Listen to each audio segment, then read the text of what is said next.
Hi everybody, welcome to Click Talks by Devanshu on Chitravitika, and we are supported with a lot of efforts and everything with War of Lenses and Bhubaneswar Photography. आज हम बात करने वाले हैं tiger के बारे में, और टाइगर के बारे में बात करेंगे तो किसी टाइगर से ही बात करेंगे. So let me welcome mister Aditya Dicky Singh and well known for his name Dicky. So Dicky ji को मैं इनवाइट करना चाहूंगा. Hello, Divanshu. Hello, everyone. How are you? So, sir, how's your day? All good, yeah, all good. ठंड मना रहे हैं. क्योंकि मैं टाइगर के बारे में टाइगर से ही बात कर रहा हूँ. ऐसा नहीं है, टाइगर तो नहीं है. टाइगर के आप वो मान लो पेपरराइजी जरूर है, जिसके पीछे लगे रहते हैं बस. सो सर, ये जो आपका लाइफस्टाइल है जी, to be within the tigers, हाँ, click them and show people all about tigers, क्योंकि लोगों को बड़ी आसानी हो जाती है जहां आपका जो पैशन है कि आप टाइगर्स के साथ most of your day spend करते हैं, and when you take people along with you, and it's like for them very easy to take shots. So ये जो इंटरेस्ट है ये सर कब से आया? एक्चुअली दिवांशु, मेरे फादर बर्ड वॉचर, मेरे फादर आर्मी में थे, वो बर्ड वॉचर थे. तो वो हमको, जब हम बहुत छोटे थे तब वो हमको वाइल्ड लाइफ पार्क में इधर बहुत जगह घूमे हैं. पर उस टाइम कुछ खास नहीं था. जब मैंने 12वीं क्लास खत्म करी 1984 में, तब मैं पहली बार रणथंभौर आया था, और मैं 1 महीने के लिए आया था. तो मेरे फादर उस टाइम पे जो फील्ड डायरेक्टर थे उनके फ्रेंड थे. तो फील्ड डायरेक्टर साहब ने उस टाइम, फतेह सिंह जी ने, उन्होंने मेरे को एक फॉरेस्ट के गेट के बाहर एक कमरे में एकोमोडेशन दे दी थी. तो मैं 1 महीना रुका था यहाँ पे. तो तब से मेरा रणथंभौर से वो लव अफेयर स्टार्ट हो गया. और 1984 से लेके 1997 तक मैं साल में 4-5 बार आता था रणथंभौर. 80s में रणथंभौर इतना फेमस, 80s क्या, लेट 90s तक भी रणथंभौर इतना फेमस नहीं था. बहुत कम लोग जानते थे इस पार्क के बारे में. तो 95 में जब मैंने जॉब वॉब छोड़ दी थी अपनी, तो तब शादी हुई थी. तो ये डिसाइडेड कि हम रणथंभौर शिफ्ट करेंगे परमानेंटली, और उसके 2 साल बाद हम परमानेंटली रणथंभौर शिफ्ट कर गए. तो मेरे को अब यहाँ 22 साल हो गए रहते हुए. लेकिन मैं पहली बार यहाँ पर आया था जब मैं 18 साल का था. तो तब से 97 तक, मतलब आप मान लो कि बहुत रेगुलर टूरिस्ट था. उसके बाद यहाँ पर आके सेटल हो गया. अब हम यही रहते हैं. तो अब यहाँ पर टाइगर के अलावा और कुछ काम भी नहीं है. तो basically tiger, national park, birds, इसके अलावा और कुछ कोई एंटरटेनमेंट ही नहीं है. सर, इतने सालों में from 18-year-old guy and till date, sir एक सबसे आपका प्यारा किस्सा टाइगर के साथ? दिवांशु, ऐसा कोई मतलब मैं कोई एक नंबर 1 कोई किस्सा नहीं बता सकता. मैंने काफी इंटरेस्टिंग चीजें देखी हैं टाइगर के साथ. मैंने टाइगर को, आप ये मान लो, जैसे अगर टाइगर के अटैक देखोगे तो मैंने टाइगर को करीब सारी प्रे स्पीशीज मारते हुए देखा है. भालू मारते हुए देखा है, लेपर्ड मारते हुए देखा है, आदमी मारते हुए देखा है. तो कोविड में मैंने टाइगर को हाथी पे अटैक करते हुए देखा है. तो बहुत सारी चीजें देखी है टाइगर के बारे में. पर जो मुझे जो सबसे इंटरेस्टिंग चीज लगती है, जो मेरे पॉइंट ऑफ व्यू से यहाँ पे टाइगर की है, कि हमें यहाँ पर इतने साल हो गए ना, कि कुछ इंडिविजुअल टाइगर्स हैं जिनको हम 2-3 जनरेशन से फॉलो कर रहे हैं. तो जैसे आजकल के यहाँ, आज की जैसे एक मान लो यहाँ पर एक टाइगर है नूर करके. अब वो करीब 14 साल की हो गई है, ऑलमोस्ट 14 साल की हो गई. हाँ. तो नूर की मदर जब 3 महीने की थी, तब मैंने पहली बार उसको देखा था.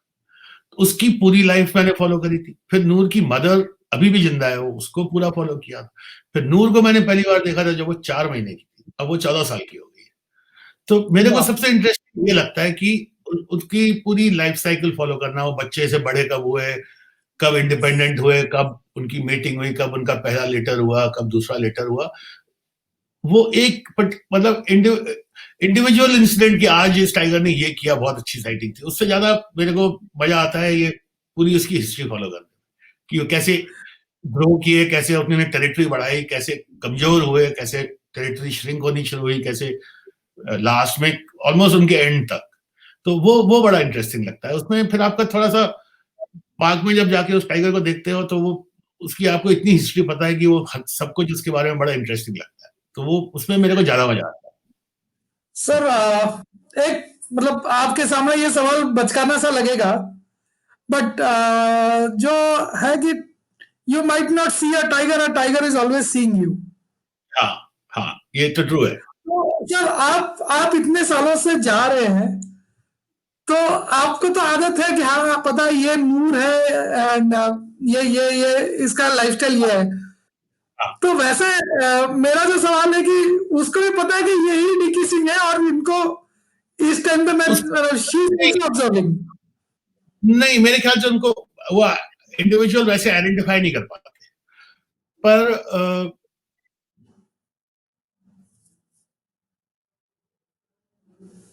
बीबीसी के लिए हमने 3 फिल्म बनाई थी, एक के बाद एक, तो हमने करीब 6 साल काम किया था उनके लिए। तो उस टाइम पे एक पर्टिकुलर टाइग्रेस थी मछली, जिसको फिर बाद में वो वर्ल्ड फेमस हो गई। तो मछली का नाम ही उन फिल्म के दौरान दिया गया था। तो उस टाइम पे हमारे पास उस क्रू के साथ हम 4 लोग का क्रू था, उसमें 2 जिप्सीज होती थी जिनको थोड़ा मॉडिफाई कर रखा था। मतलब वो ऊपर से टोटली फ्लैट टॉप थी, ड्राइवर के अलावा कोई सीट नहीं थी, बाकी सारी सीट खोल रखी थी, और कुछ नीचे रैक्स वैक्स लगा रखे थे ताकि वो कैमरा लो एंगल पे, तो वो गाड़ी थोड़ी बाकी गाड़ियों से अलग दिखती थी।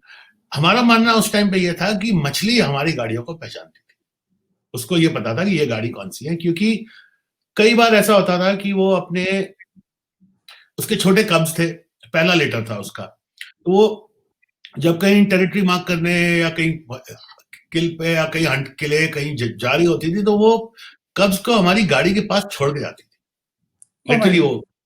और फिर वो 7-8 घंटे के बाद वापस वापस आती थी। और ये हम काफी श्योर थे कि ये हमारी गाड़ियों को पहचानती है, हमको नहीं पहचानती। टाइगर्स की जो आईसाइट है ना, जो कैट्स की आईसाइट है, वो अगर आप एक जीप में बैठे हैं तो वो आपको इंडिविजुअली पहचान नहीं रहे हैं, वो पूरी गाड़ी को देख रहे हैं। एक पर्टिकुलर बॉक्स आया उनके लिए, तो आई एम नॉट, मैं श्योर हूं कि हमको तो आदमी को इंडिविजुअली नहीं पहचानते इतने आराम से, लेकिन गाड़ियों को पहचानते हैं। एंड ये भी नहीं है कि टाइगर्स इंडिविजुअली किसी को नहीं पहचानते। यहाँ पर एक फॉरेस्ट गार्ड था जिसने, एक टाइगर्स थी जिसकी डेथ हो गई थी, जिसके 2 छोटे बच्चे थे। तो जिस चौकी के पास वो बच्चे थे, वहां पर एक फॉरेस्ट गार्ड की ड्यूटी लगाई थी कि उसका काम था उनको देखना, उनकी उनके लिए छोटा मोटा भेंट भी बांधते थे कभी कभी। उस गार्ड को वो दोनों बच्चे पहचानते थे। इनफैक्ट उस गार्ड के इंस्ट्रक्शंस को फॉलो भी करते थे। वो अगर नहीं नहीं नहीं जो 2-3 बार कहता था तो वो जाके दूर जाके बैठ जाते थे। तो इंडिविजुअल को पहचानते हैं, ऐसा नहीं है। पर वाइल्ड में क्या होता है, क्योंकि आप उससे, आपका इंटरेक्शन एक व्हीकल के थ्रू है, आप पैदल नहीं हो उसके साथ। उस गार्ड को इसलिए पहचानते थे क्योंकि वो उनको पैदल ही देखता था, और वो उसने जब वो 3-4 महीने के तब से वो छोटा मोटा, जैसे उसके लिए उनके लिए बकरी का बच्चा बांधा, बिकॉज उस एज में बड़े किसी बेट को किल भी नहीं कर पाते थे। तो उनको वो आइडेंटिफाई करने लगे कि ये गार्ड आता है, ये बांधता है यहाँ पे, उसको पहचानने लग गए थे। मैंने कभी नहीं माना कि कोई भी टाइगर मेरे को पहचानता होगा, बट गाड़ियों को कभी कभी पहचानते हो। जी सर, एक और छोटा सा सवाल है बिफोर जी, हम आपके कुछ पिक्चर्स की ओर जाएं। आपका सबसे proudest moment in the park क्या होना चाहिए? मेरा जो पर्सनल प्राउडेस्ट मोमेंट है वो हुआ था 2004, 2005 में। उस टाइम 2003, 4, 5 में पूरी इंडिया में पोचिंग बहुत बहुत हाई लेवल पे थी।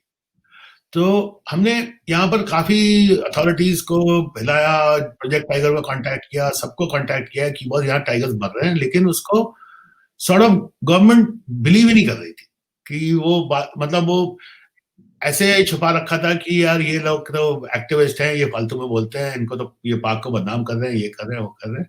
तो हमने क्या किया था, हम 5 लोगों ने मिलके, उस 5 में एक मैं था जो एक मेरा फ्रेंड था जो वाइल्ड लाइफ एनजीओ चलाता है, एक जिप्सी का ड्राइवर था और एक गाइड था और एक हॉकर था जो गेट पे टी-शर्ट बेचता है। हम 5 लोगों ने एक टीम बनाई थी और हमने एक राजमहल करके एक मोगिया था, उसके घर पे छापा मारा था।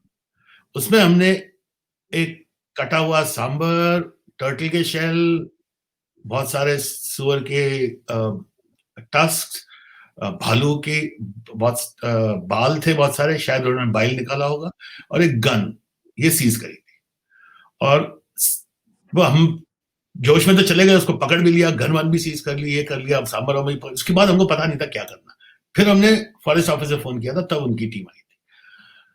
वो इंसिडेंट उस time of course net wait social media इतना था नहीं, बट वो इंसिडेंट से पूरी राजस्थान स्टेट में इतना गमा हुआ था कि वो गवर्नमेंट फाइनली एक्नॉलेज करने लगे कि हाँ, बहुत बहुत बड़ा प्रॉब्लम है, टाइगर्स मरे हैं। वो सिरिस्का को भी एडमिट उसके 1-2 महीने बाद किया था कि हाँ, सिरिस्का में टाइगर्स खत्म हो गए। तो मेरे हिसाब से मैं तो अपना प्राउडेस्ट मोमेंट उसको मानता हूँ। जी सर।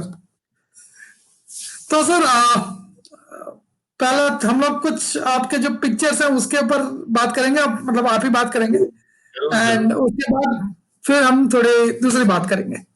जी जी जी सर। तो ये जो आगे वाली टाइगर, ये दो सब एडल्ट बच्चे हैं एक्चुअली, ये 8-9 महीने के थे। जो आगे वाली टाइग्रेस है, ये अब आजकल रणथंभौर की सबसे फेमस टाइग्रेस है, एरो हेड करके। तो ये 3 सिस्टर्स थी, 2 सिस्टर्स, सॉरी 3 सिबलिंग्स थे, 2 बहनें और एक भाई था। पीछे जो इसका आ रहा है वो इसका मेल भाई है। इसको इन तीनों का नाम मैंने दिया था एरोहेड, लाइटनिंग और पैकमैन, क्योंकि उनके फेस की मार्किंग के हिसाब से। तो एक बार क्या हुआ था कि नॉर्मली यहाँ पर पार्क में उस जैसे 10 बजे सुबह आपको एग्जिट करना होता है। तो हम मतलब मैं हम उस टाइम पे हमारे मतलब टारगेट टाइग्रेस यही थी, एरोहेड की फैमिली, मतलब उसकी मदर T19 और ये 3 बच्चे। तो एक बार क्या हुआ था कि 9:45 बजे तक हम ढूंढ रहे थे इसको, हमको ना कोई पगमार्क मिला, ना कोई अलार्म कॉल आई, कुछ कोई एकदम क्वाइट था पार्क। तो 9:30 9:45 बजे तक वहां पे हम गेट पे आ गए निकलने के लिए। फिर वो पता नहीं मेरे को क्या लगा कि यार एक बार एक पर्टिकुलर जगह थी, वो गेट से बैरली 1 किलोमीटर थी। ये लगा कि यार एक बार उसको और चेक करके आएंगे, अभी हमारे पास 15 मिनट है। तो वहां पर गए, जैसे ही हम वहां पहुंचे, हमको 2-3 अलार्म कॉल आई और फिर झाड़ियों में से पहले मदर निकली और ये तीनों बच्चे निकले। और हमने करीब 10 मिनट तक तो उसकी फोटो खींची अच्छी तरह जम के, और जैसे ही गाड़ी निकाल के हम निकलने लगे ना, तो ये 2 बच्चे हमारी गाड़ी के पीछे भागे। यंग टाइगर्स ऑफन ये करते हैं, मतलब वो कोई थ्रेट नहीं है, वो बस वो फन के लिए गाड़ी के पीछे भाग रहे हैं। अगर आप गाड़ी रोक दो तो वो भी रुक जाते हैं। तो वो जब पीछे भागे तो मेरी लास्ट कुछ फोटो उस टाइम खींची थी। और लास्ट में हमको याद है, मतलब हम जाते जाते देखा था कि जो माँ है वो इनको डांट रही थी, ग्राउल कर रही थी आगे एरोहेड को। और काफी दूर से लास्ट में हमने देखा कि वो फाइनली उसने उसको अपनी डॉटर को जमीन में पटक के 2-3 बार मारा और हम निकल गए। उसके बाद मेरे ख्याल से मैंने कहीं सोशल मीडिया में डाला था कि लाइक अगर पार्क में आप थोड़ा सा भी जल्दी निकल जाओ तो देखो आपसे क्या क्या मिस कर सकते हो, लास्ट 10 मिनट में क्या क्या हुआ। मैं मानता हूँ शायद अगले 1 साल तक रणथंभौर में कोई 1 मिनट पहले भी नहीं निकला उसके बाद, लेकिन फिर नहीं मिला ये। तो उस टाइम वो लास्ट 10 मिनट काम कर गए, वो कर गए थे। मेरे पास इस पर्टिकुलर इंसिडेंट की करीब 10 मिनट में ही खींची हुई करीब 1000 के ऊपर फोटो है। तो ये तब की थी। यह है कि लास्ट 10 मिनट में क्या नहीं हो सकता सर। कभी भी कुछ भी हो सकता है, वाइल्ड में क्या है, वो कब आते हैं एक्शन थी। जंगल में आपका जो एक्शन है वो 30-40 सेकंड में तो खत्म हो जाता है। तो 10 मिनट तो बहुत ज्यादा टाइम है, 10 मिनट में तो बहुत कुछ हो सकता है। तो आप जनरली हम क्या होता है, वो सबकी आदत सबसे है कि आप अगर 3 घंटे से घूम रहे हो और आपको कुछ एकदम स्टिल है, वो मैं उस दिन मैं बता रहा था एकदम क्वाइट था, मतलब चिड़िया भी नहीं ज्यादा दिख रही थी, डियर भी नहीं थे, बहुत बहुत बहुत कभी कभी होता है कि बहुत क्वाइट, एकदम ही क्वाइट था। तो उसमें आप 2-3 घंटे में फ्रस्ट्रेटेड हो जाते हो, लेकिन वो छोड़ना नहीं है, उसको लास्ट मिनट तक लगे रहना है उस पे। वो जब तक आप, मैं तो मान के चलता हूँ, जब तक आप वापस घर नहीं आ गए, कुछ ना कुछ हो सकता है रास्ते में, कुछ भी हो सकता है। तो उसको छोड़ना नहीं है। ये यहाँ के एक बहुत फेमस इनफेमस टाइगर मान लो उस्ताद करके, जिसने बहुत कंट्रोवर्शियल हो गया था कि इसने एक्चुअली 4 आदमियों को मारा था, और सर ये मैंने है। हाँ, उनमें से 2-3 को खाया था। इसकी 3 किल्स में मैं एक्चुअली आई विटनेस था। तो Oh my God. ये उसकी फोटो है, जब बट 2 साल 1 ईयर बिफोर उसको बाद में यहाँ से इसको ट्रैंक्विलाइज करके उदयपुर में कोई बायोडाइवर्सिटी पार्क है, वहां पर एक बड़े इंक्लोजर में डाल दिया था, तो अभी भी वहां पर जिंदा है। ये उसकी तब की फोटो है। ये वन ऑफ द, ज्यादातर आप टाइगर्स में देखो ना, स्पेशली मेल टाइगर्स, वो आई कांटेक्ट बहुत कम करते हैं। वो अगर चल रहे होंगे स्पेशली धूप वूप में, तो उनकी आईज नीचे रहती है। ये one of the few males है जो सीधा आई कांटेक्ट ही मतलब सीधा आंख में ही देखता था ये। एंड इससे मतलब मेरी और उस्ताद की बहुत लंबी कहानी है हमारी। हम इसको बहुत शुरू से फॉलो कर रहे थे। इसका नाम भी उस्ताद मेरे ड्राइवर ने रखा था, क्योंकि और इसकी पूरी जो 4 अटैक्स में से 3 अटैक को हमने डॉक्यूमेंट किया था। मैंने तो ये भी रिकमेंड किया था कि इसको मार देना चाहिए instead of putting him in the zoo, पर वो बहुत कंट्रोवर्शियल,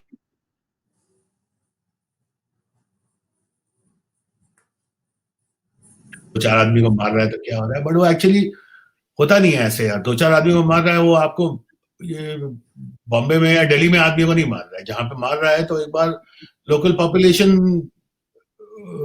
एंटेगनाइज हो जाती है या गुस्सा हो जाती है ना, तो फिर वो एक्शन लेते हैं, और उनका एक्शन बहुत खतरनाक होता है।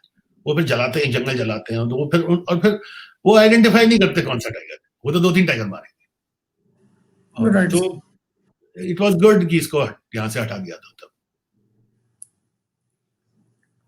सर बिफोर हम लोग नेक्स्ट इमेज को जाएं, मैं बीच में कुछ फोटोज देखा था। I don't know about any national park, मतलब टाइगर रिजर्व की बात कर रहा हूँ।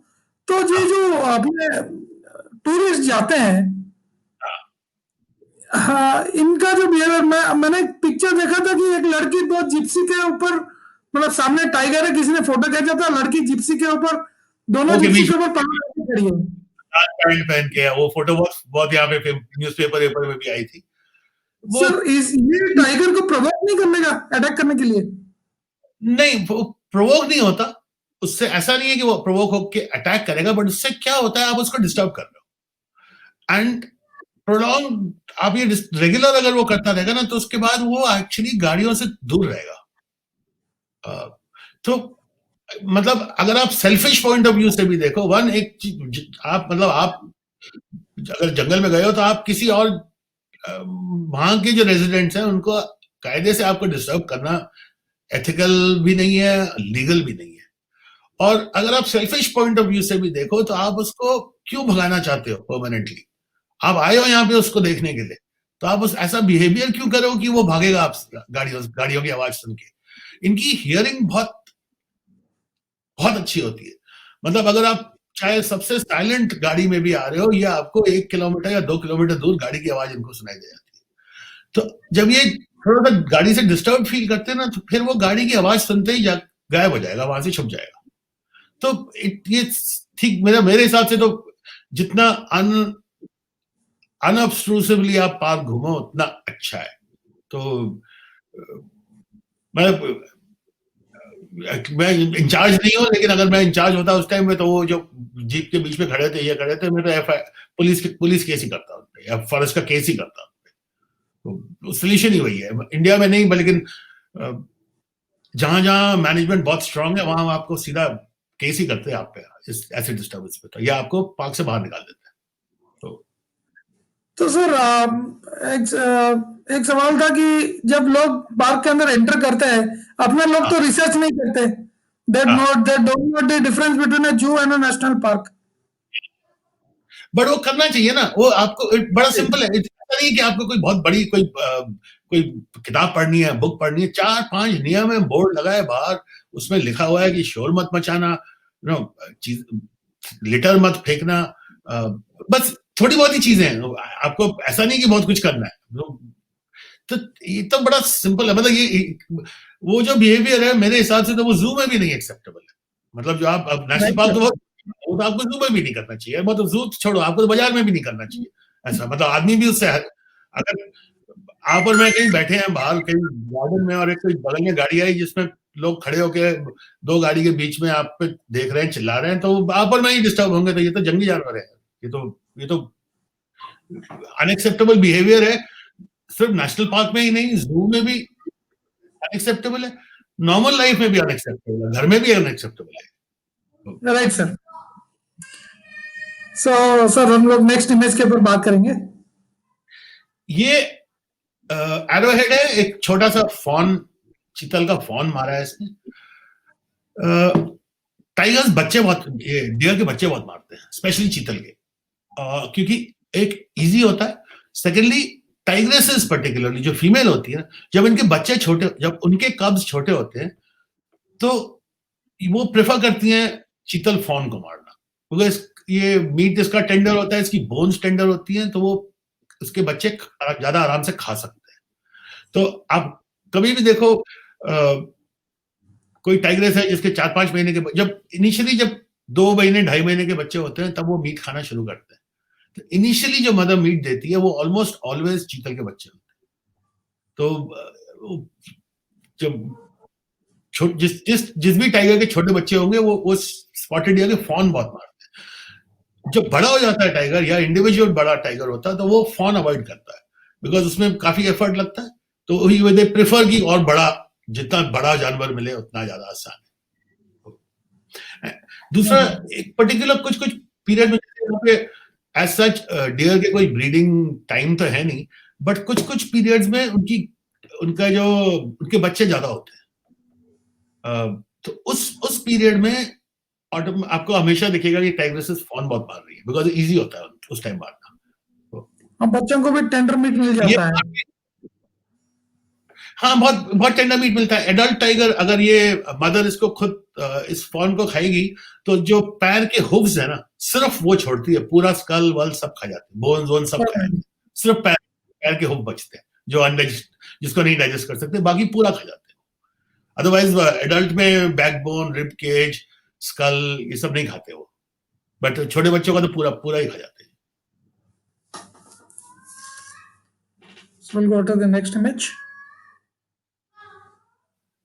ये वाइल्ड में देखना थोड़ा रेयर है, सारी बिग कैट्स, स्मॉल कैट्स, ये हमेशा अपने बहुत टाइनी बच्चों को पीछे नेक से ऐसे ही उठाती हैं, पर टाइगर्स के साथ ये देखना इतना आसान नहीं है। मतलब मैंने शायद 22 साल में 3 बार देखा है, 3 डिफरेंट ओकेजन में देखा, तो ये 8-10 साल में कभी होता है। बट टिपिकली क्या होता है, जब मदर अपने बच्चों को इस टाइप से उठा के ले जाती है, वो बच्चे इतने छोटे होते हैं कि हमें वाइल्ड में बहुत रेयरली 3.5-4 महीने से छोटे बच्चे दिखते हैं। जब हमको टाइगर के बच्चे दिखने लग जाते हैं तब वो इतने ग्रोन अप हो जाते हैं कि वो मदर के पीछे पीछे वॉक कर सकते हैं लंबे डिस्टेंस तक। तो जब वो उससे छोटे होते हैं तो वो ऑलमोस्ट दिखते ही नहीं है। तो ये मदर जब नेक से कैरी करती है तो वो यूजली 1-2 महीने के बच्चों को ही कैरी करती है मोस्टली। उस टाइम पे हमको वो बच्चे को दिखाती, मतलब मदर छुपा के रखती है उन बच्चों को। तो ये थोड़ा सा रेयर है। ये इस केस में क्या हुआ था कि इसके 2 बच्चे थे और एक कब के साथ ये एक पर्टिकुलर एक कोई केव था जिस केव के अंदर इसने किल कर रखा था। वो हमको बाद अगले दिन पता चला कि उस केव के अंदर किल था। तो वो ये कहीं से आई और एक बच्चे के साथ दोनों बच्चे इसके पीछे पीछे जा रहे थे। एक तो इसके पीछे पीछे केव तक चला गया, दूसरे ने हमारी 3 गाड़ी, मैं कार जिप्सी में था, 2 लोग और भी जिप्सी में थे, दूसरे को वो 2 जिप्सी देख के वो रुक गया। तो उसके बाद मदर ने बैठ के उसको 2-3 बार कॉल किया, वो फिर भी नहीं आया। फिर वो गई, उसको पकड़ा। ये नॉर्मली रेयर होता है, ये इतने आराम से मिलता नहीं है।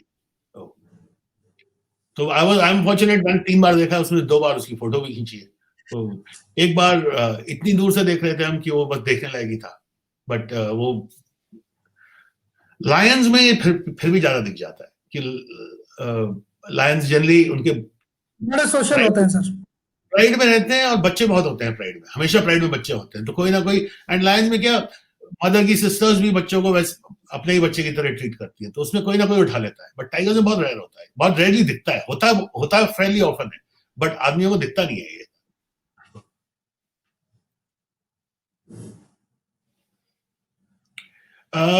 तो हम टिपिकली रणथंभौर, हम जब रणथंभौर का सोचते हैं तो टाइगर, सब टाइगर सोचते हैं।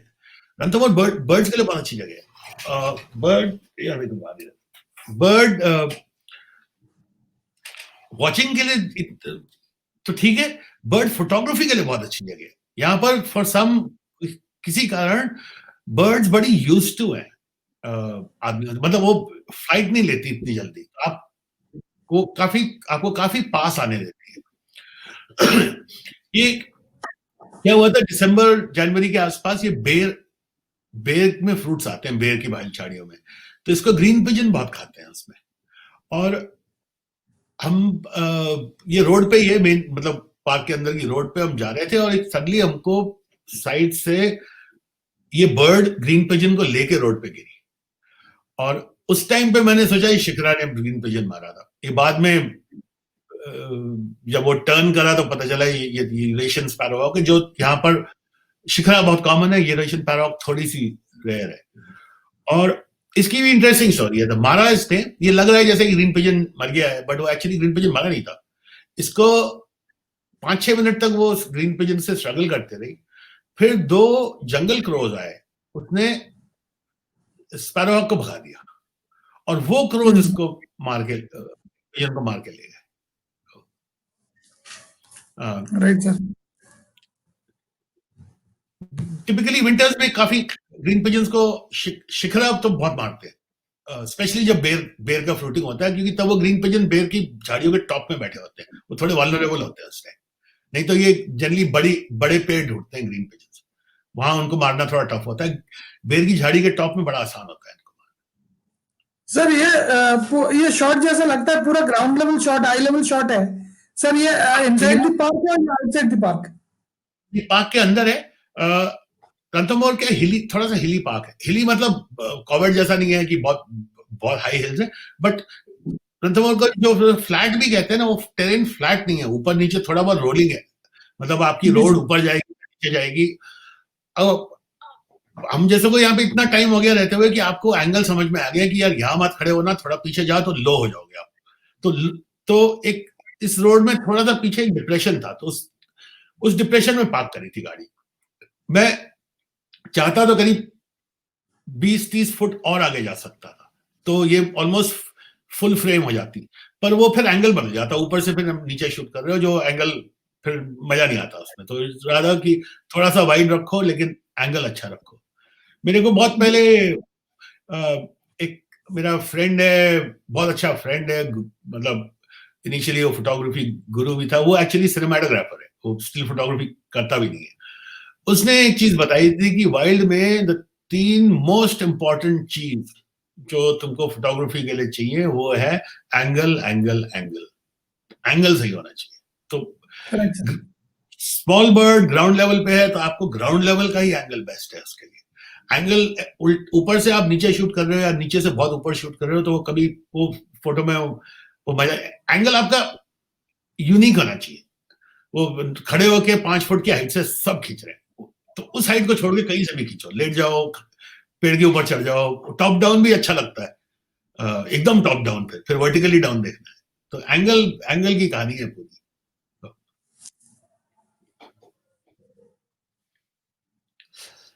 मुझे वाइड एंगल बहुत अच्छा लगता है, तो थोड़ा सा वाइड के, अब प्रॉपरली वाइड तो वाइल्ड लाइफ के टाइगर्स के साथ,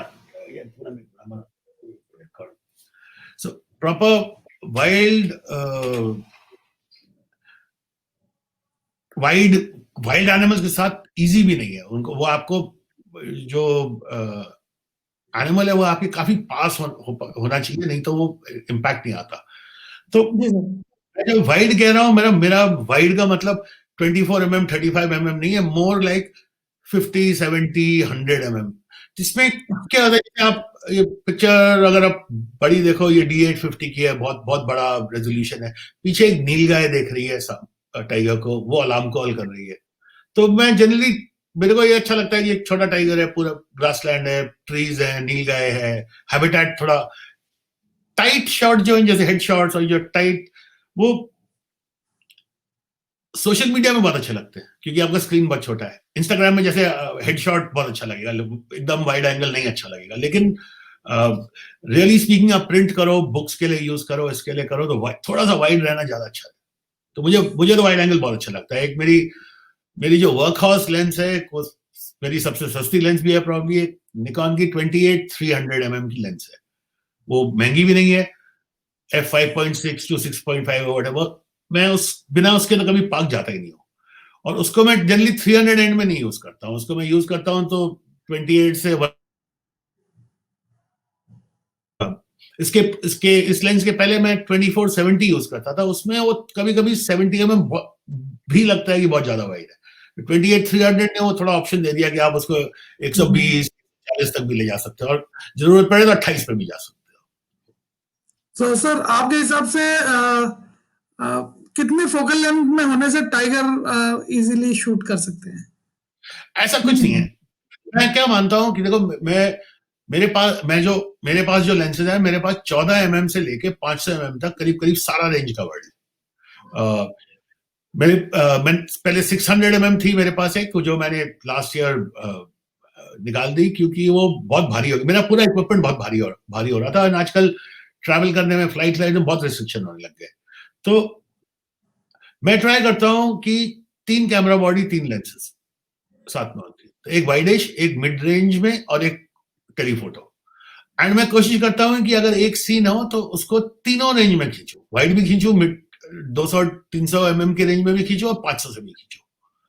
तो एज सच कोई ऐसे नहीं कह सकते कि बेस्ट लेंस कौन सा। टिपिकली मानते हैं हम कि अगर आप टाइगर के लिए शायद जो बेस्ट मोस्ट वर्सेटाइल रेंज है, जिसमें सबसे ज्यादा फोटो खींची हुई होंगी, वो 200 से 300 mm के बीच का है। वो रेंज काफी अच्छा है। तो उसमें टाइगर अच्छी तरह फ्रेम भी फिल करता है, कटता भी नहीं है। तो मेरे हिसाब से 200 से 300 की जो रेंज है, उसमें सबसे ज्यादा मेरी सब मैक्सिमम जो मेरी टाइगर की फोटोज है उस रेंज में होंगी। पर मैं बहुत वाइड भी खींचता हूँ, बहुत टाइट भी खींचता हूँ। जी सर। ये ग्रीन पिजन, ये एक्चुअली वन ऑफ माय, मेरे हिसाब से ये बहुत सुंदर बर्ड है, इसकी आईज बहुत कैप्टिवेटिंग है। और मेरा फेवरेट टाइम रणथंभौर में शूट करने का विंटर्स है, उस टाइम पे ये बड़े एक्टिव होते हैं। तो इनका प्रॉब्लम क्या है, ये हाइट पे बैठते हैं मोस्टली, तो इनको आई लेवल एंगल में मिलना ये थोड़ा सा टफ होता है। बट मेरी मतलब स्टैंडर्ड बर्ड फोटो है, बेसिकली बैकग्राउंड ब्लर्ड है, 2 ब्रांच है, बर्ड थोड़ी सी ऑफ सेंटर्ड है। तो ग्रीन पिजन नाइस। मैं एज सच मैं ज्यादा बर्ड फोटोग्राफर नहीं हूँ, मतलब मैं कहीं अगर मान लो, अगर कहीं उड़ीसा गया, तो मैं अगर चिड़िया देखनी है तो मैं बाइनोकुलर्स ही लेके जाऊंगा, कैमरा शायद ले नहीं जाऊँ। तो पर यहाँ पर क्योंकि हम इतना टाइम स्पेंड करते हैं, तो एंड यहाँ चिड़िया पास से मिलती हैं, तो बर्ड्स काफी खींचता हूँ, जबकि जाता नहीं हूँ बर्ड्स के इंटेंशन से, लेकिन एंड बर्ड मिलती रहती है, टाइगर को बहुत ढूंढना पड़ता है। सर टाइगर ढूंढने मतलब जनरली इंसान के लिए हाउ हार्ड और how easy it's to sight a tiger? यार ऐसा कुछ नहीं कह सकते, वो बाय एंड लार्ज अगर आप मान के चलोगे सारी कैट्स में से, तो लायन के बाद शायद सबसे इजी एनिमल कैट्स ढूंढना टाइगर ही है। स्मॉल कैट्स ढूंढना बहुत टफ है, लेपर्ड ढूंढना भी टफ होता है। टाइगर काफी प्रेडिक्टेबल है, क्योंकि वो डोमिनेंट कैट है, तो वो प्रेडिक्टेबल है, वो सेम रास्ते, और वो आदत वाला एनिमल, मतलब जो रास्ता उसका फेवरेट है तो उसी रास्ते को लेगा, अगर अनलेस कोई बहुत बड़ी प्रॉब्लम हो। तो टाइगर एज सच ढूंढना इतना डिफिकल्ट नहीं है। अगर मतलब स्मॉल कैट या लेपर्ड ढूंढना उससे कहीं ज्यादा होता है, पर फिर भी वो वाइल्ड एनिमल है, एल्यूसिव एनिमल है, तो ऐसा ऐसे कोई गारंटी नहीं है कि ये मिलेगा। मतलब यहाँ पर रणथंभौर में जो मेरा रिकॉर्ड रहा है, मैं 22 दिन गया हूं फुल डे में बिना टाइगर देखे। वो फिल्मिंग परमिट में थे, बट ऑफ कोर्स हम एक इंडिविजुअल टाइगर पे फिल्म बना रहे थे, तो वही टाइगर चाहिए था, लेकिन हमको 22 दिन तक नहीं मिले। 22 डेज, मतलब ऑलमोस्ट पूरा फरवरी, मान लो फरवरी का महीना था, ऑलमोस्ट पूरे फरवरी सनराइज से सनसेट तक हमको वो टाइगर नहीं मिला। तो अगर नहीं मिलना होता है तो फिर कुछ नहीं कर सकते। और फिर ऐसा भी हुआ है कि मेरे को 17 अलग अलग टाइगर दिखे 3 घंटे में। तो सॉर्ट ऑफ वो, अगर आपकी किस्मत अच्छी है तो, पर ओवरऑल मैं मान के चलूंगा, जैसे रणथंभौर जैसे पार्क में अगर आप 2 या 3 दिन के लिए आए हो और आपको टाइगर नहीं दिखा तो आप काफी अनलकी थे। हो सकता है वो पता चला आप जैसे जिस दिन पहुंचे उस दिन जोर से बारिश हो गई, तो शायद अगले 2 दिन नहीं दिखे। तो बट वो आपका लक ठीक नहीं था, बट अदरवाइज 2-3 दिन में आपको एक बार तो दिख ही जाएगा। वो छोटी कैट ढूंढना टफ होता है। आपको अगर लेपर्ड ढूंढना है या जंगल कैट ढूंढनी है, उसमें ना नहीं है, उसमें बहुत टफ होता है। उसमें उसको उसके एरिया में, आपका प्रेफर्ड हैबिटेट में आप घूम घूम सकते हो, फिर लक का ही, सिर्फ लक पे ही मिलेगा वो, आप उसको ट्रैक नहीं कर सकते आराम से। लेपर्ड फिर भी थोड़ा इजी है, बट उससे स्मॉलर कैट्स बहुत टफ है। सर, टाइगर्स को जब नेम करते हैं आप लोग, ये कैसे करते हैं, किस बेसिस पे? मैं कैसे करता हूं कि जब छोटे मैं एक्चुअली ज्यादातर जो मैंने नाम दिया है वो 5-6 महीने के टाइगर्स को ही दे दिए। वो जब छोटे बच्चे होते हैं ना, तो मैं उनके कोई यूनिक मार्क देखता हूँ। जैसे एरोहेड है, उसको एरोहेड कहते हैं, उसके आंख के ऊपर 2 एरोहेड जैसे ट्रायंगुलर निशान है, जैसे एरोज का वो टॉप होता है ना, जी। जैसे उसके आईज के ऊपर 2 निशान है, जो उसकी सिस्टर और उसके भाई की में नहीं थे। उसकी सिस्टर की नाक के ऊपर एक लाइटनिंग का निशान था, इसलिए उसका नाम रख दिया था लाइटनिंग। और उसके भाई के ऊपर एक यहाँ पर एक मार्क था। जब हम बच्चे थे तो एक वीडियो गेम होता था पैकमैन, तो पैकमैन जैसा वो जो येलो वाला पैकमैन जो सब खाता रहता था, तो पैकमैन जैसा। तो उनके मार्क पे वो फनी लगता है, लेकिन वो क्या होता है, फिर आपका रिकॉल फैक्टर होता है। आपको एरोहेड, मतलब आपने उसकी फेस देखा और एरोज दिखे, यू नो कि हाँ ये, और किसी टाइगर में ये मार्क नहीं है। तो मैं तो मार्क के हिसाब से नाम देता हूँ उनको। तो और पर्सनली रह जाते हैं, मतलब मेरे लिए वो टाइगर, वो क्या होता है कि मान लो उसका नाम कुछ और भी हो गया, तो जैसे उसका नाम अगर चेंज भी हो गया, पॉपुलर नेम कुछ और है, लेकिन वो मेरे दिमाग में वो जो मैंने नाम दिया है वही वो याद रहता है, ताकि उसको आइडेंटिफिकेशन भी उस नाम से आइडेंटिफाई हो जाएगा। राइट तो सर। क्यों हमको आइडेंटिफाई करना होता है, जैसे मैं आपको एग्जांपल दूं, मान लो एरोहेड का एग्जांपल देते हैं। चलो, जब एरोहेड, लाइटनिंग और उसका भाई, ये 3 छोटे थे, तो इवन छोटी एज में भी, 4-5 महीने की एज में भी इनके बिहेवियरल ट्रेट थोड़े थोड़े अलग हो जाते हैं। जैसे जो भाई था वो, क्योंकि मेल था, वो थोड़ा ज्यादा डोमिनेंट था, तो वो ऑब्वियसली उन तीनों बच्चों में सबसे स्ट्रांग हुआ था। उसके बाद एरोहेड थी। फिर तो आपको ये पता चल जाता है कि अगर 2 आ रहे हैं साथ में और ऐसे प्ले फाइटिंग करेंगे, तो जो राइट वाला टाइगर है वो ज्यादा स्ट्रांग है। फिर जैसे ये पेड़ पे चढ़ते थे, तो शुरू में जब यंग बच्चे होते हैं पेड़ में बहुत चढ़ते हैं, एरोहेड नहीं चढ़ती थी, उसकी बहन और भाई चढ़ते थे शुरू में, बाद में वो चढ़ने। तो पहले 1 महीने का फेज था कि जब वो अगर 3 बच्चे, कोई एक बच्चा पेड़ की तरफ जा रहा है, तो आपने पहचान लिया कि ये एरोहेड है, तो आप श्योर हो कि ये ऊपर नहीं चढ़ेगी। बाकी तो जो जा रहे हैं, तो उसमें आप थोड़ा सा वाइड रहना, क्योंकि ये कभी भी जंप करके ऊपर जा सकते हैं, तो वो शॉट मिस नहीं होना चाहिए। तो इस चक्कर में 2-3 जिनको आप थोड़ा रेगुलरली फॉलो कर रहे हैं, उनका ऐसे ही नाम पड़ जाता है। कुछ नाम एरिया से पड़ते हैं, जैसे कानपुर करके चौकी है, उसके पास में जो टाइगर्स रहे थे उसका नाम सुल्ताना पड़ गया।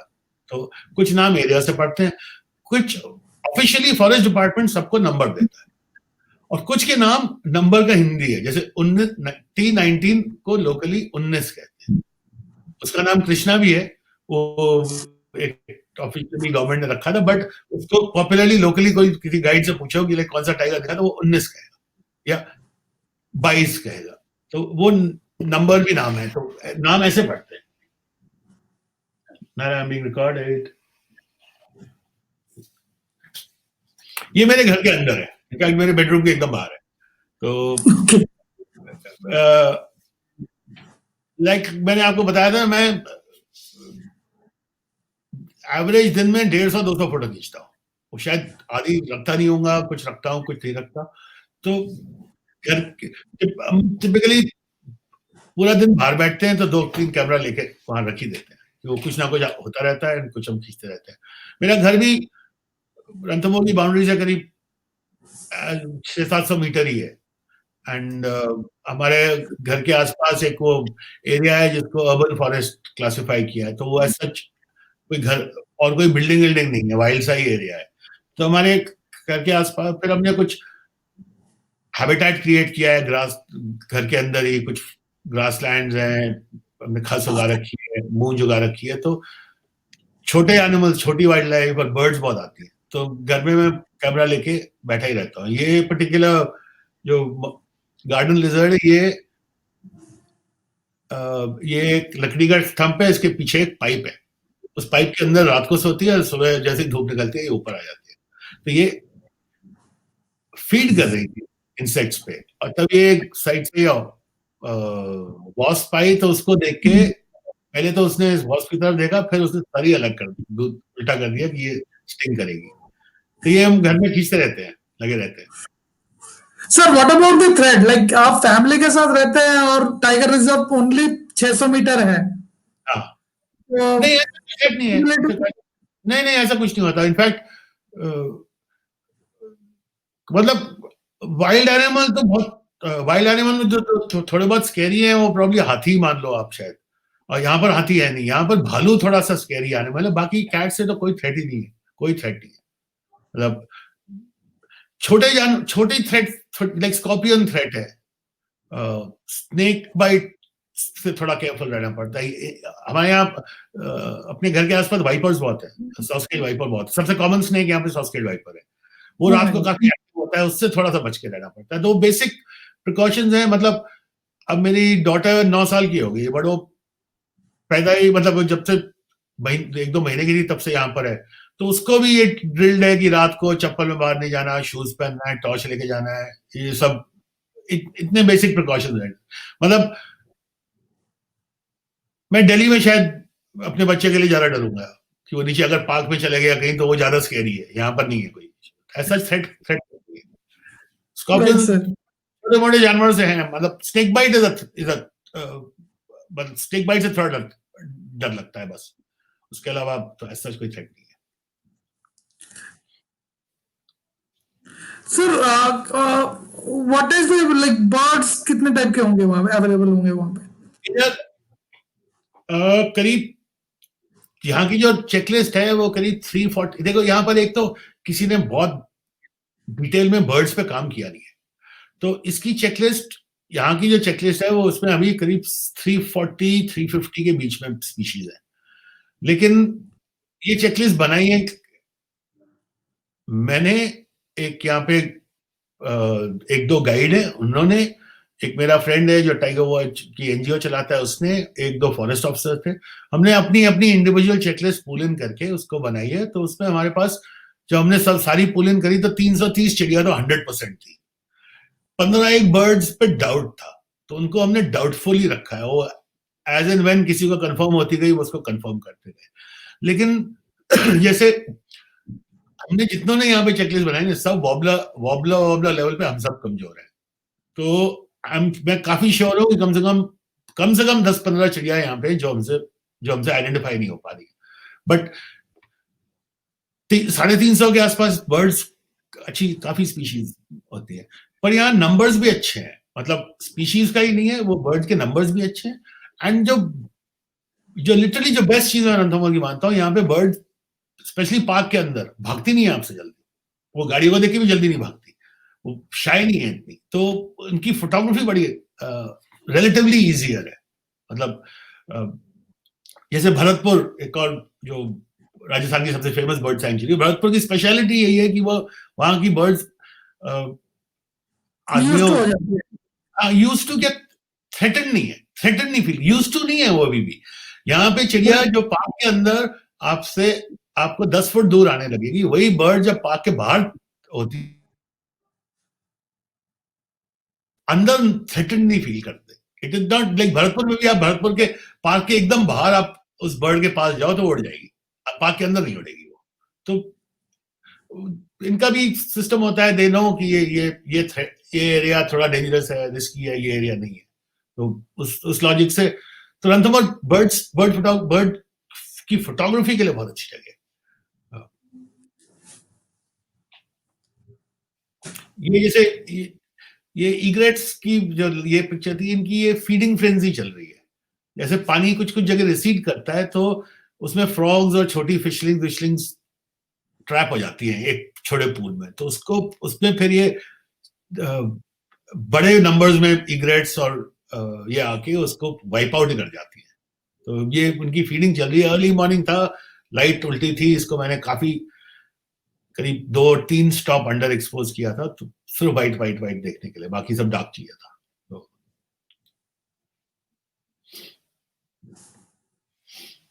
स्पॉटेड डियर कॉमन डियर है। कॉमन एनिमल के साथ क्या होता है कि आपको उनकी फोटो बहुत, कॉमन एनिमल की फोटो खींचना बहुत टफ है, क्योंकि स्टैंडर्ड बड़ा हाई हो जाता है। मतलब स्पॉटेड डियर आप किसी भी जंगल में जाओगे इंडिया में तो आपको मिलेगा। तो प्रीटी मच जिसके पास कैमरा है, जो फोटोग्राफी करता है, उसने स्पॉटेड डियर तो खींचा ही होगा। इंडिया में जो फोटोग्राफी करता है स्पॉटेड डियर तो खींचा ही होगा। तो अब आप मान लो पूरी इंडिया में अगर 1 लाख आदमी है जिनको वाइल्ड लाइफ का शौक है, जिन्होंने वाइल्ड लाइफ खींची है, चाहे कैमरा से चाहे फोन से खींची हो, तो 1 लाख लोगों के पास तो स्पॉटेड डियर के भरे पड़े हैं शॉट। तो आपको उसको उसका शॉट, अच्छा स्पॉटेड डियर का शॉट खींचना थोड़ा सा टफ हो जाता है, क्योंकि इतनी सारी फोटोज है, उसमें आपकी फोटो थोड़ी सी अलग स्टैंड आउट करनी चाहिए। तो ये मैंने इसको पैन किया था, ये भाग रहा था तो इसको स्लो शटर स्पीड में पैन किया था। और मेरे को पैनिंग में बड़ा मजा आता है, कि पैनिंग थोड़ी सी टफ है और पैनिंग में गलती करना बड़ा आसान है। तो पहले शुरू में मैं मतलब एकदम होपलेस था पैनिंग में। तो एक मेरा बहुत अच्छा फ्रेंड है जो मेरा फोटोग्राफी, एंडी राउस करके, वो वन ऑफ द वर्ल्ड का टॉप उस पे है। तो उसने एक दिन मेरे को कहा कि यार पैनिंग तो बहुत इजी है, बस प्रैक्टिस कर। तो मैंने उससे पूछा कि किसमें कहाँ प्रैक्टिस करूं। तो उसने एक मेरे को बड़ी अच्छी चीज करी थी। तो कहना रोड पे खड़े हो जाओ, रोड साइड में खड़े हो जाओ, और करीब 200 mm की या 200 mm के रेंज की कोई लेंस लो, और जो भी मोटरसाइकिल, कार, ट्रक, जो कुछ जा रहा है उसको पैन कर। और कह रहा है इसको 10-15 दिन तक करते रहे, 10-15 दिन के बाद तुम कभी भूल ही नहीं सकते, आप उसे पैन कर लोगे। तो बेसिकली मैं एक चीज के जरिए ये बताना चाहता हूँ, कोई भी जो एंथुजियास्ट फोटोग्राफर है, जो सिर्फ सिर्फ वाइल्ड लाइफ के लिए, कोई भी फोटोग्राफी की जीनर में घुसना चाहता है, अब क्योंकि हम वाइल्ड लाइफ की बात कर रहे हैं तो वाइल्ड लाइफ फोटोग्राफी से ही स्टार्ट करते हैं।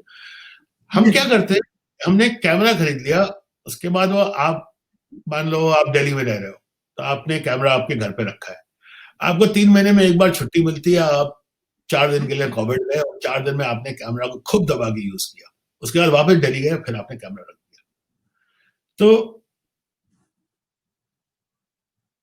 मेरे को ढींगरा जी करके फोटोग्राफर थे, उन्होंने एक बार कहा था कि इंडिया में प्रॉब्लम क्या है, जितने फोटोग्राफर हैं वो सिर्फ एग्जाम देते हैं, वो पढ़ाई नहीं करते।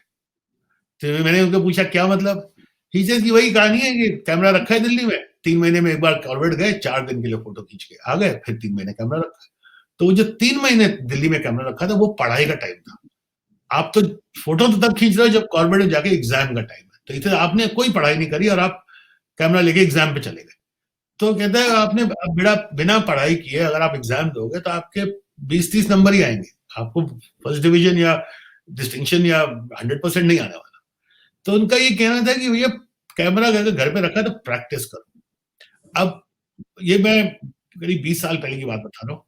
फिर हमने ढींगरा जी सर उस टाइम स्लाइड्स में खींचते थे, तो उस टाइम प्रैक्टिस बड़ी महंगी पड़ती, 150 रुपए का एक रोल आता था, और उसको 150 रुपए प्रोसेस करने में 300 रुपए होते, 300 रुपए 20 साल पहले ठीक ठाक हो। एंड आप एक रोल को, अगर आपकी फास्ट मोटर ड्राइव है तो आप तो 7-8 सेकंड, 3-4 सेकंड में खत्म कर दोगे। तो वो लिटरली था कि प्रैक्टिस करना, मतलब कि आप तो बात कर रहे हो कि 5-10 हजार के रोल खरीदूंगा और 5-10 हजार प्रोसेसिंग में दूं, तो 20,000 रुपए में उस टाइम आपको एक ठीक ठाक मोटरसाइकिल आ जाती थी। तो ढींगा जी ने कहा कि यार अगर घुस रहा है तो देखना, उनका दो दो चीज जो मेरे को बहुत अच्छी लगी। उन्होंने एक चीज कहा है कि किसी भी चीज में तेरे को अगर टॉप पे जाना है तो तन मन और धन से घुसना है। अगर कोई एक जगह कमजोर पड़ गया तो फिर गया। तो कहता है अब तो घुस ही रहा है इसमें, फोटोग्राफी में, तूने कैमरा वैमरा खरीद लिए, तो अब तो रोल की चिंता मत कर, अब खर्चा हो गया तो और खर्चा करो।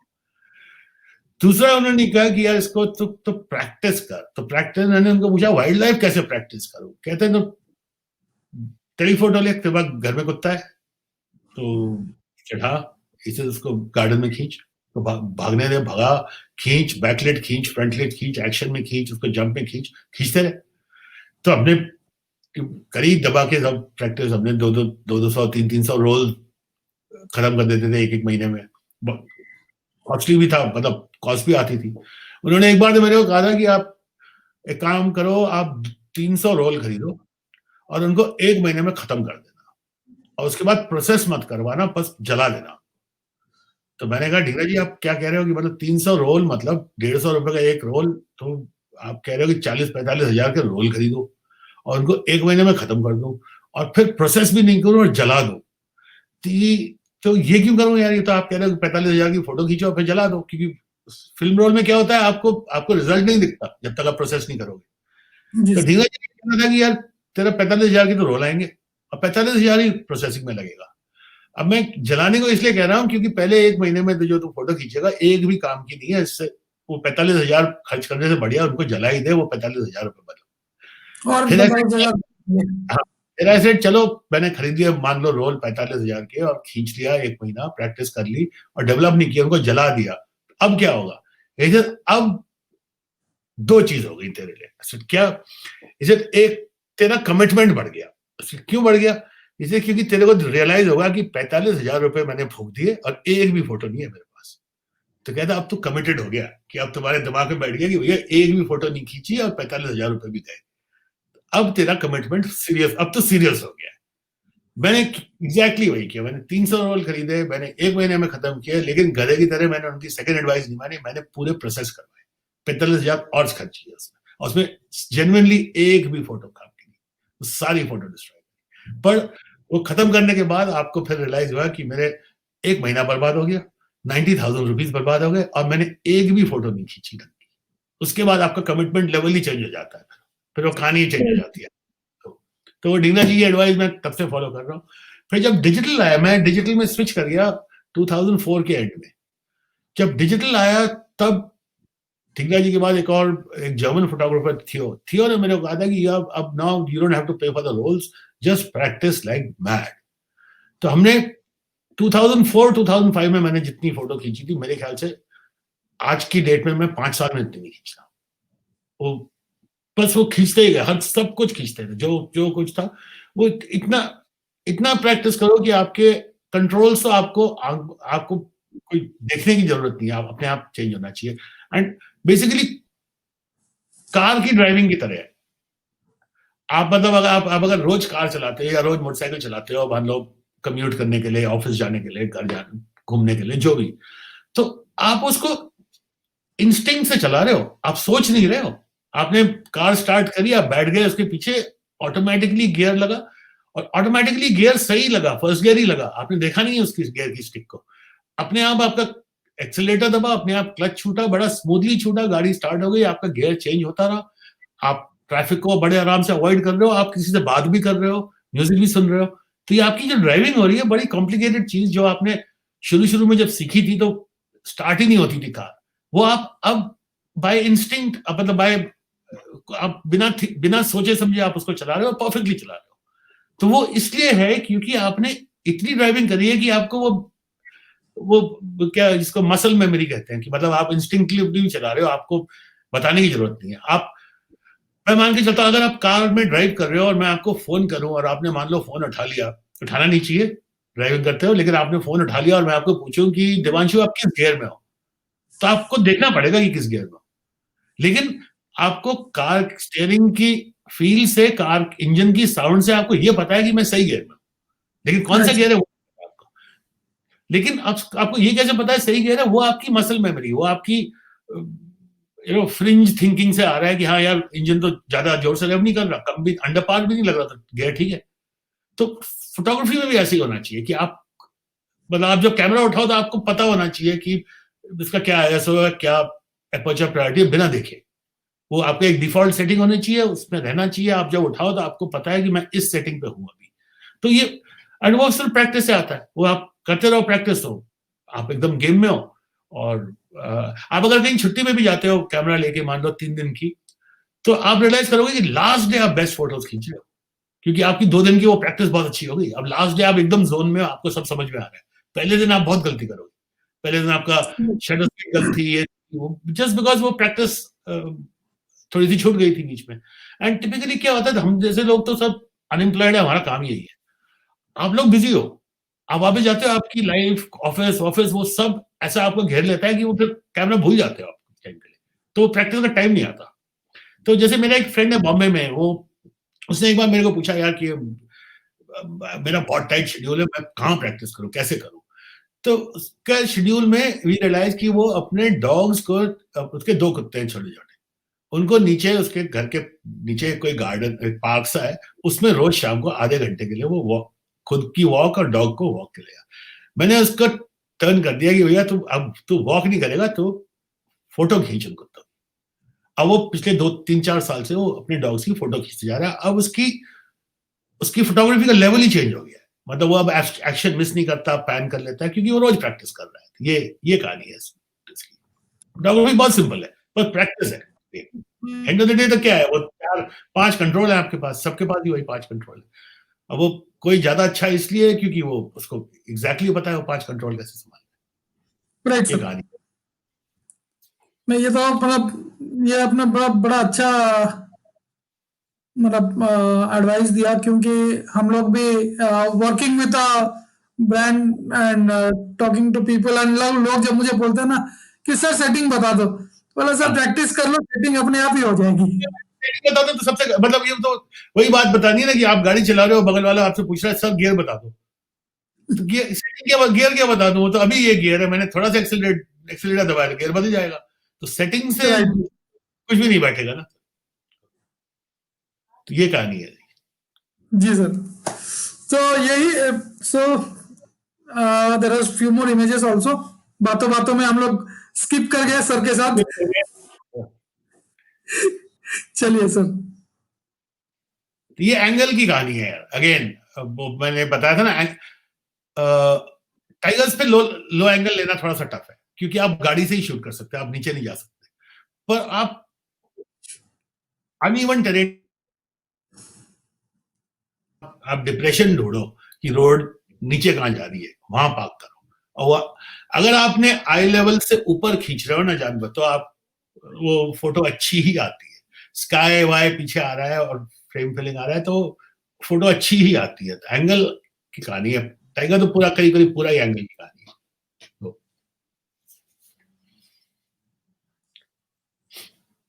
ये वैसे तो वल्चर की पोर्ट्रेट है, बट वो मेरे लिए जो पूरी पिक्चर का जो सबसे इंपॉर्टेंट पार्ट है वो ये स्कल है, कि वो क्लियरली स्कैवेंजर कि वल्चर क्या करता है उससे क्लियर एसोसिएशन है।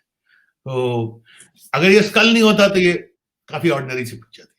मतलब कोई एंगल भी इसमें खास नहीं है, पीछे फ्लैट एकदम ग्राउंड पे नहीं हो, बिकॉज ये जगह ऐसी थी कि वहां कोई डिप्रेशन ही नहीं था।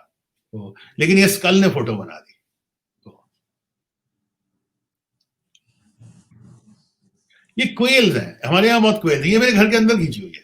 तो अपने एक घर में कॉर्नर में कुछ ये पत्थर से हैं, उस पे आती है क्वेल्स। जनरली क्वेल्स की एक प्रॉब्लम होती है, क्वेल्स का एंगल का बहुत बड़ा, बहुत छोटी चिड़िया होती है, और वो ग्राउंड पे ही रहती है, ग्राउंड लेवल पे ही रहती है। उसको आप अगर लेट भी जाओ जमीन पे ना, फिर भी वो आप उस पर शूट डाउन कर रहे हो। तो हमारे घर पे एक जगह है जहाँ पत्थर वत्थर रखे थे, 5 पत्थर वत्थर रखे हैं, जिसके आसपास क्वेल्स दिखती थी मेरे को। तो मैंने वहां कुछ स्टोन का एक माउंट सा बना दिया था, जस्ट इस होप में कि कभी ना कभी ऊपर चढ़ जाएंगी, और चढ़ी, जैसे आप देख रहे हो। तो इस पे उसका एंगल ही इंटरेस्टिंग हो गया। और अब ये इस पर्टिकुलर जो मैंने स्पॉट बनाया क्वेल के लिए, अब वहां काफी रेगुलरली आने लग गई है। ऊपर नहीं चढ़ती नॉर्मली, ये फ्रीक था कि चढ़ गई, लेकिन इसके आसपास काफी रेगुलरली घूमने लगी, एंड कुछ टाइम में वो सब चढ़ने लग जाएंगी।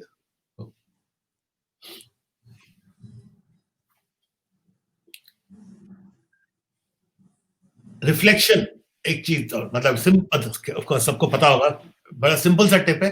कभी भी आप पानी देखो ना, कोई भी एनिमल है और पानी है, आप रिफ्लेक्शन देखना, रिफ्लेक्शन होगी उसकी कहीं ना कहीं, और वो रिफ्लेक्शन कट नहीं होनी चाहिए। वो रिफ्लेक्शन काफी इंटरेस्टिंग, इसमें इसमें इतना मजा नहीं आया रिफ्लेक्शन का, बिकॉज बीच में कुछ लकड़ी वकड़ी है। अदरवाइज कभी भी एनिमल देखो तो उसकी अगर पानी के पास है तो उसको रिफ्लेक्शन रिफ्लेक्शन ट्राई करना। कई बार आप देखोगे रिफ्लेक्शन एनिमल से ज्यादा सुंदर है। तो मेरे पास बहुत सारी फोटोज हैं जिसमें वो टाइगर की रिफ्लेक्शन है पानी में, टाइगर नहीं खींचा, वो रिफ्लेक्शन ज्यादा अच्छी लग रही है, और वो थोड़ा आर्टिस्टिक भी बन जाती है। एंड अगर डार्क वाटर हो, जितना डार्क वाटर है उतनी बढ़िया रिफ्लेक्शन आती है, एंड रिफ्लेक्शन स्टिल टाइगर पे आती है। अगर वो चलता हुआ आते ही पानी में बैठ जाता है ना, तो वो पानी की रिंपल्स को हिला देता है। अगर जैसे मान लो टाइगर पानी पीने आ रहा है, तो जिस पॉइंट पे वो आ रहा है ना, उसका हेड पूरा रिफ्लेक्ट करेगा। तो आप आइडियली आप कैमरा को का ओरिएंटेशन चेंज करो, पोर्ट्रेट मोड में लाओ या हॉरिजॉन्टल रखो, और आपको उसकी फोटो खींचने, उसकी टंग 1 या 2 बार पानी में हिट करी तो रिफ्लेक्शन टूट जाएगी उसके रिपल से। तो पहली शुरू में खींचनी है। अगर आगे बैठ जाता है पानी में तो आपको पहले 2 मिनट नहीं खींचनी, जब तक वो पानी सेटल नहीं हो जाए, फिर उसकी रिफ्लेक्शन आनी शुरू होती है। जितना डार्क पानी है उतनी अच्छी रिफ्लेक्शन आती है, उसका कलर उतना अच्छा कॉन्ट्रास्ट करता है।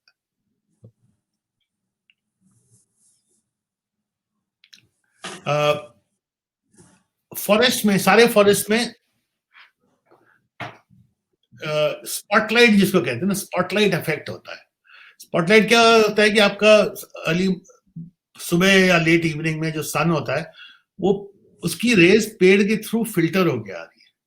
तो अगर आप फ्लोर लेवल पे देखोगे तो फॉरेस्ट के ग्राउंड लेवल पे, तो कुछ कुछ जगह बहुत ब्राइट है, कुछ कुछ जगह एकदम डार्क है। तो ऐसे में मतलब मेरे को वन ऑफ माय फेवरेट, ये इस टाइप की फोटो मेरी वन ऑफ द फेवरेट्स है। मैं क्या करता हूँ, 1 या 2 डिपेंडिंग ऑन कितनी स्ट्रॉन्ग लाइट, 1 या 2 या 3 स्टॉप तक भी अंडर एक्सपोज करता हूँ, और फिर फोटो तभी लेता हूं जब वो जानवर लाइट में है। तो जैसे इसका बैकग्राउंड ब्लैक इसलिए मैंने पेंट नहीं किया है, क्योंकि वो 2-3 स्टॉप अंडर एक्सपोज है। जैसे ही डियर वो लाइट को क्रॉस करता है, उसको लाइट में ही खींचना, और जैसे जब डार्क में आता है तो खींचना बंद कर दो। इसमें गलती करते हो आप, लेकिन आपको काफी फोटो खींचनी पड़ती है। कभी कभी क्या होगा कि वो लाइट में आया, सिर्फ नोज ही आई, आईज नहीं पहुंची, तो उसको थोड़ी ज्यादा खींचनी पड़ती है नॉर्मली से। लेकिन अगर जो उसमें सही बैठ गई ना, वो फोटो ही अलग, वो बहुत अच्छी, बहुत सुंदर लगती है। सेम चीज स्टूडियो में हम स्पॉटलाइटिंग से करते हैं। पीछे ब्लैक बैकग्राउंड बना के हम आपके सिर्फ फेस पे लाइट मारी और सिर्फ आपका फेस लिटा में, बैकग्राउंड ब्लैक है। फॉरेस्ट में ये करना बड़ा आसान है, आपको अंडर एक्सपोज रहना है और फोटो तभी खींचना है जब वो जानवर लाइट में आता रहे। ये मेरी फेवरेट टेक्निक है यहाँ पे। यहाँ मतलब मैं तो जहां वुड्स हैं ज्यादा, तो मेरा कैमरा 1-1.5-2 स्टॉप अंडर एक्सपोज रहता है। लाइक पहले बताया था, स्पॉटेड डियर कॉमन जानवर है, तो उसको टफ, उसकी अनकॉमन फोटो होनी चाहिए, नहीं तो बेकार है वो फोटो। Right sir. जो नेक्स्ट फोटो में देखो आप, अब जो आपने, अब इसमें आपको अगर किसी फ्रेम में 4 टाइगर मिल रहे हैं ना, तो उसमें आपको ज्यादा अकल लगाने की भी जरूरत नहीं है, वो ऑलरेडी फ्रेम बहुत बहुत बहुत कुछ हो रहा है। तो इसमें बस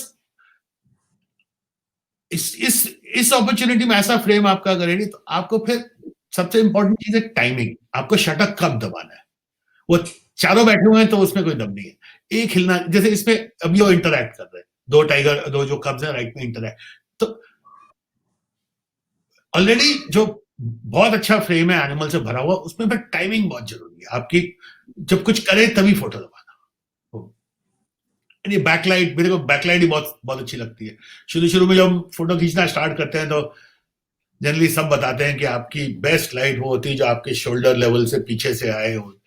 फिर 5-6 साल के बाद लगता है कि यार ये तो बहुत बोरिंग लाइट है, उल्टा होना चाहिए, मेरे को उस साइड होना चाहिए और लाइट की तरफ खींचो। तो बैकलाइट थोड़ी सी ट्रिकी होती है हैंडल करना, लेकिन एक बार बैकलाइट आप खींचने लग गए तो आपको फिर फ्रंट लाइट अच्छा ही नहीं लगता फिर।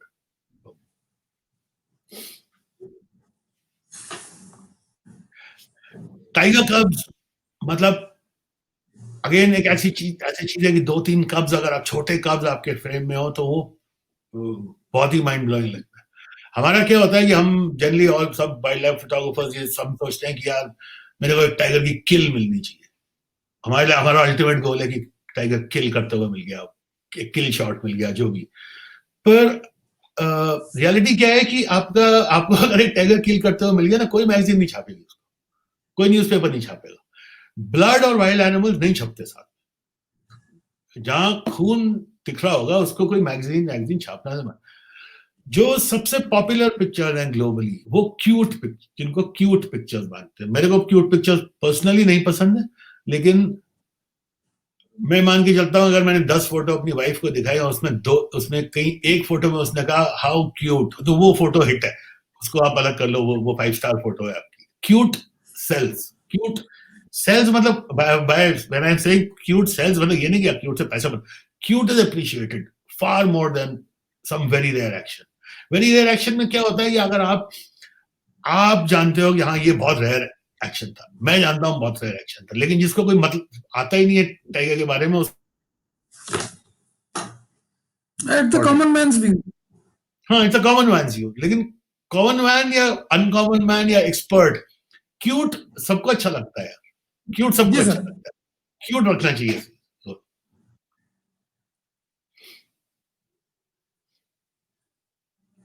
अगेन वो मैं आपको बताया वाइड एंगल में मेरे को बड़ा मजा आता है। और एक और आपको जैसे बताया टाइगर्स काफी प्रिडिक्टेबल, उनके कुछ पाथ्स हैं जो बड़े प्रिडिक्टेबल है। तो ये पर्टिकुलर एक लेक है रणथंभौर में, राजबाग लेक करके, उसमें जहां से ये फोटो खींची है इस एरिया को प्लेटफॉर्म कहते हैं। प्लेटफॉर्म मतलब क्या, एक बड़ा खुला सा एरिया है जहां पे गाड़ियां खड़ी होती है, व्यूइंग प्लेटफॉर्म के नाम से वो प्लेटफॉर्म नाम पड़ गया इसका। इस तरफ से अगर टाइगर जाते हैं तो हमेशा पानी के एज से क्रॉस करते हैं। ये पिछले 20 साल से देख रहा हूँ, सिर्फ ये टाइगर नहीं, कोई भी टाइगर यहाँ पे इस एरिया का जो रेजिडेंट टाइगर होता है अगर यहाँ से क्रॉस करते तो पानी के एज से क्रॉस करते हैं। तो अगर आपको जैसे ये इन्फॉर्मेशन है आपके पास कि यार इधर से टाइगर आएगा तो इधर से क्रॉस करेगा, तो अगर हम नॉर्मली मैं क्या करता हूँ, अगर दूर से भी दिख रहा है कि टाइगर इस डायरेक्शन में आ रहा है, अभी भी 400-500 मीटर दूर है, इस डायरेक्शन में जा रहा है, तो मैं पहले ही कार ले जाके अपनी जिप्सी ले जाके अपना एंगल बना के वहां पोजीशन करके खड़ा कर देता हूँ। क्योंकि यहाँ एक प्रॉब्लम हमको क्या होती है टाइगर, सारे टाइगर रिजर्व इंडिया में, स्पेशली पॉपुलर टाइगर रिजर्व में, कि आप घूम रहे हो, अकेले घूम रहे हो, कोई गाड़ी नहीं दिख रही, जहां अलार्म कॉल आई और एक टाइगर दिखा ना, पता नहीं कहां से 8-10 गाड़ी आ जाती है या 5-6 गाड़ी आ जाती है। जब तक टाइगर नहीं दिखा तब तक आपको कोई, तो उसमें उस लड़ाई में, उस भीड़ में आपका एंगल, अपना एकदम परफेक्ट एंगल या प्रेफर्ड एंगल आपको जरूरी नहीं है कि मिलेगा, कोई क्या पता कोई वहां पहले खड़ा हो या 2 गाड़ी कट कर रखी हो। तो क्या करते हैं, आप पहले अपना आप पहले एज्यूम करो कि यहां से क्रॉस करेगी और मेरे लिए बेस्ट फ्रेम ये है, वो एज्यूम मतलब थोड़ा आपको प्रैक्टिकल इंफॉर्मेशन बेस्ड होना है। ऐसे नहीं कि आपने कहा कि आप ये सुंदर स्पॉट लग रहा है, ये पेड़ है इसके सामने खड़ा, लेकिन अगर आपको वही आइडिया है कि हाँ इस रास्ते को बहुत हेविली यूज करते हैं, तो आप जाके वहां पर एंगल बना के खड़े हो जाओ। अब क्या होगा कि 50% चांस है कि शायद वो आए नहीं, कहीं टर्न कर जाए, तो ठीक है, आपका आपसे मिस हो गया। लेकिन अगर वो बैलेंस 50% में वहां पर आए ना, तो जो आपने फ्रेम सोचा था वही फ्रेम मिलेगा। तो इसको, तो वो पहले से ही एडवांस में आप जाके खड़े हो, अब उसमें चांस है कि शायद वाइप आउट हो जाए, शायद नहीं मिले। तो अगर आप रणथंभौर सिर्फ 2 दिन के लिए आ रहे हो, मैं कहूंगा ये स्ट्रेटेजी मत यूज करना। पर अगर यहाँ 2 हफ्ते के लिए आ रहे हो तो इसी स्ट्रेटेजी पे चलना, कि अगर 2 दिन के लिए आपके टाइम नहीं है, आपको फिर जो कुछ मिल रहा है आप उसके साथ ही रहो। पर अगर आप लंबा आए हो तो फिर आप अपने अपनी अपना फ्रेम, अपनी लाइट, अपना एंगल ढूंढ के वहां खड़े रहो, होपफुली होप करो यहाँ आएगा। एंड अगर आपने उस पार्क को आप ठीक ठाक जानते हो तो आपको आइडिया भी होगा कि यार यहाँ पे क्या चांस है कि यहाँ आएगा। तो इस पर्टिकुलर एरिया में तो यहीं से क्रॉस करता है। मैंने बहुत रेयरली, ओनली रीजन यहाँ पे नहीं आएगा कि यहाँ अगर 2-3 गाड़ी खड़ी तो वो गाड़ियों के पीछे से जाएगा। तो आपने अगर वो वहां जाके पहले ही अपना एंगल बना लिया तो नेक्स्ट गाड़ी अगर कोई आए भी ना, वो आपके पीछे ही रहेगी, वो आपके आगे जाके नहीं खड़ी हो जाएगी, तो फिर वो उसके गैप बनी रहती है। तो ये मेरी तो what is the right time to visit Ranthambore? ऐसा कुछ नहीं है, all times are good. Generally हम मानते हैं कि सब कहते हैं कि यार टाइगर्स के लिए बेस्ट टाइम है अप्रैल में, मार्च अप्रैल में, गर्मियों में। जब तो गर्मियों में यहाँ पर क्या होता है कि टाइगर्स को ढूंढना बड़ा आसान हो जाता है, क्योंकि वो पानी, यहाँ ये ड्राई ऐसा पार्क है, हम राजस्थान में है, तो बहुत सारे मतलब वाटर सूख जाता है। तो गिनती के 50-60 वाटर होल हैं जिनमें पानी रहता है। तो आपको गर्मी इतनी होती है, टाइगर को वैसे पानी इतना कि आप वाटर होल चेक करते रहो, आप पगमार्क भी मत देखो, अलार्म कॉल भी भूल जाओ, आप बस वाटर होल चेक करते रहो और आपको कहीं ना कहीं तो मिलता ही रहेगा। तो समझ में बड़ा इजी है उसको ढूंढना। लेकिन पर्सनली अगर मेरा ओपिनियन है कि मेरे को फोटोग्राफी में विंटर्स में मजा आता है। विंटर्स की लाइट, विंटर्स में थोड़ा टाइगर ढूंढना टफ होता है। तो अगर गर्मियों में आप मई में रणथंभौर आओ 3 दिन के लिए, तो चांसेस है कि आप 7-8 टाइगर देख लोगे। आप जनवरी में रणथंभौर आओ 3 दिन के लिए, तो हो सकता है कि शायद आपको एक भी ना मिले, और हो सकता है कि मिले आपको 2-3, और अच्छा चांस है कि आपको शायद एक भी ना मिले। लेकिन वो जो एक अगर मिलेगा ना, तो वो लाइट और उसका बैकग्राउंड और वो मिस्ट और ये इतना सुंदर होगा कि वो मजे वाली फोटो आती है। तो मुझे पर्सनली विंटर्स बहुत ज्यादा अच्छा लगता है। बट ओवरऑल अगर कोई सिर्फ टाइगर्स के लिए 2-3 दिन के लिए आना चाहता है, तो मैं कहूंगा कि अप्रैल मई जून ज्यादा अच्छा है। तो मार्च एक बहुत अच्छा कॉम्प्रोमाइज है। मतलब मार्च में वो समर का ड्राइनेस आ जाती है, लेकिन थोड़ी बहुत विंटर लाइट फिर भी रहती है, थोड़ा विंटर बैकग्राउंड फिर। तो मार्च इज अ गुड, अगर आपको सेफ रहना है कि ना विंटर्स में, तो यार आप बाद में मतलब मैं आपको कहूंगी आप जनवरी में आ जाओ देवांशु, 3 दिन के लिए, खूब अच्छी लाइट वाइट बहुत अच्छी है। आप वहां पे जाके मेरे को गाली दोगे, भुला तो लिया इसने दवा, खूब अच्छी लाइट में खूब खूब पेड़ खींचे, खूब ये खींचे वो खींचे, टाइगर नहीं मिला।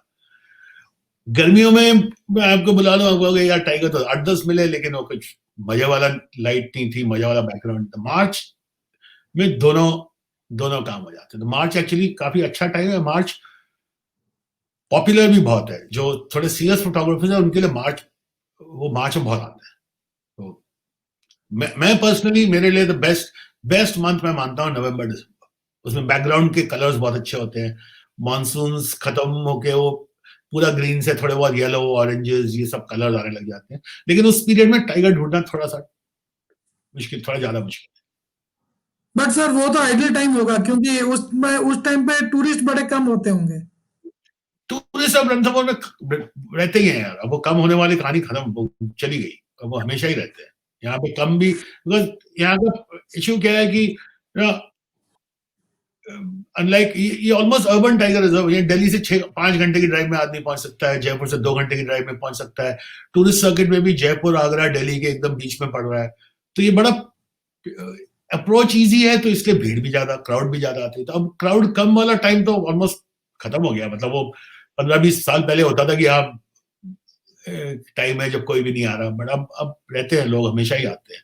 अभी जैसे लॉकडाउन है, ये है, ऑफकोर्स नंबर्स कम है, तो इसलिए थोड़ी भीड़ कम है, पर रणथंभौर में भीड़ तो रहती है।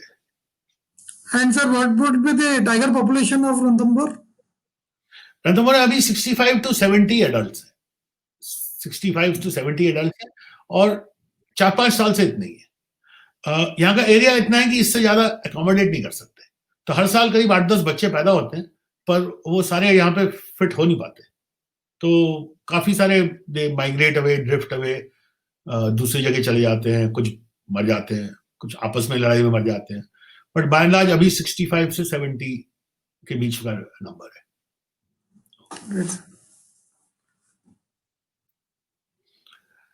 अगेन कोई जैसे कह रहा था कि अगर आपके एक फ्रेम में एक टाइगर से ज्यादा है, तो आपको कुछ खास करने की जरूरत नहीं है। लेकिन अगेन जैसे आप इसमें देखो ये लाइट उल्टी है, मतलब मैंने आपको पहले बताया बैक लाइट में मेरे को बड़ा मजा आता है, तो वो उल्टी लाइट में इसीलिए जाके खड़ा हुआ था। इसमें एक गलती मैंने क्या करी, गलती भी नहीं थी, उसको ठीक कर सकता। फीमेल टाइगर की टेल काट दी है, लेकिन अगर मैं पूरी टेल लेता तो मैं इतना वाइड हो जाता कि वो इम्पैक्ट नहीं था। अब ये इसमें मैंने इस पिक्चर में क्रॉप नहीं किया है, लेकिन मैं इसको क्रॉप करके टेल बढ़ा सकता हूँ। तो एक टाइगर की टेल का हमेशा प्रॉब्लम रहता है, वो उसकी 1/3 ऑफ बॉडी लेंथ टेल है। तो अगर आप पूरी टेल और सब कुछ लेना चाहते हो तो वो थोड़ा फ्रेम वाइड, ज्यादा वाइड हो जाता है, और उसका प्लेसमेंट भी गड़बड़ हो जाता है। अगर आप मान लो सोच रहे हो कि मैं इसको राइट 1/3 में रखूंगा तो टेल तो कटेगी ही फिर तो आप एकदम सेंटर में रखोगे तो टेल आपको शायद मिल जाएगी, थोड़ा बहुत दाएं बाएं गए तो टेल कटती है। तो इसको मैं वर्टिकल कर सकता था, पर उसमें मेरा फ्रेम टेल के अलावा भी मेरे को, आप पीछे जो स्काई है ना, क्योंकि बैकलेट हो तो वो स्काई फिर वॉश आउट करने लग जाता है, फिर ये कलर्स नहीं आते। तो इसलिए अगेन वो थोड़ा सा स्पॉटलाइटिंग यूज करी है मैंने, कि पानी वाटरफॉल पे बैठी थी, एक पर्टिकुलर लाइट थोड़ी सी फेस लिट अप होता था अगर ये टर्न करती थी एक डायरेक्शन में, वापस अभी ये इस तरफ देख रही है, वापस सीधा हो जाती थी तो आधा फेस डार्क हो जाता था। तो जब भी इस तरफ टर्न करती थी वो फेस लिट अप होता था। फिर अंडर एक्सपोज करो ताकि बैकग्राउंड थोड़ा डार्क हो जाएगा, और जब भी वो टर्न करे आपकी तरफ में तो फायर करो। तो सेम चीज अगर आपको अंडर एक्सपोज नहीं करनी, आप स्पॉट मीटरिंग कर सकते हो। स्पॉट मीटरिंग में करके इसके नोज से मीटरिंग उठाओ।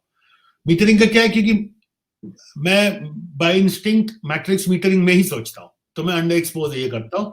अगर आपको अंडर एक्सपोज नहीं करना, आप इतने कॉन्फिडेंट नहीं हो कि कितना अंडर एक्सपोज करना है, तो उसको स्पॉट मीटरिंग करके नोज पे स्पॉट लो, वो बैकग्राउंड अपने आप वो नोज के लिए एक्सपोज कर देगा, क्योंकि वो फेस लाइट पे है, बैकग्राउंड अपने आप डार्क हो जाएगा।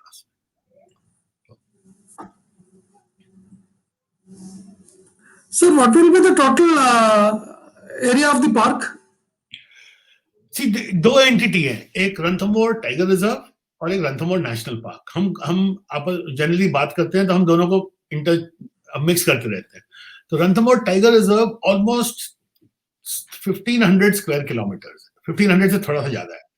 लेकिन रणथंभौर टाइगर रिजर्व के 1 2 3 4 5 पार्ट है, जैसे एक कैला देवी सेंचुरी करके है, फिर रणथंभौर नेशनल पार्क है, फिर सवाई मानसिंह सेंचुरी है, सवाई माधोपुर सेंचुरी और कौलजी रिजर्व करके, ये पांचों का मिला के रणथंभौर टाइगर रिजर्व बनता है। तो इसका एरिया करीब 1500 स्क्वायर किलोमीटर। इसमें से जो नेशनल पार्क वाला पार्ट है वो करीब 300 स्क्वायर किलोमीटर।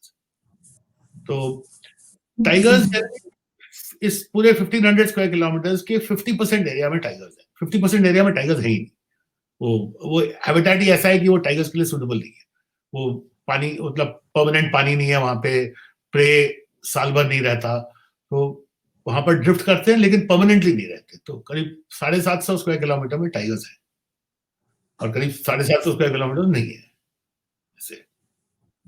राइट सर, मैं सर वही बोल रहा था कि it was so informative, and sir के साथ किस दिन पार्क में घूमना और फोटोग्राफी घूमना तो अच्छा है, if you don't do your homework and homework थोड़ा बहुत करके आना, बाकी हम कराएंगे। तो गलती से प्लीज एग्जाम देने मत पहुंच जाना बिना होमवर्क किए, बड़ी गाली पड़ती। तो चलो Divanshu, it was great talking to you, thanks a lot. There's one more question, like it was my question before we end this talk. तो मुझे एक चीज है कि जैसे मैं उड़ीसा में रहता हूँ और यहाँ पे सिमलीपाल टाइगर रिजर्व है, बट आज तक किसी ने टाइगर देखा नहीं। बहुत टफ है वहां पे देखना। हाँ, मैंने सुना है। और 1980s में 81 या 82 में मैं सिमलीपाल गया था पहली बार।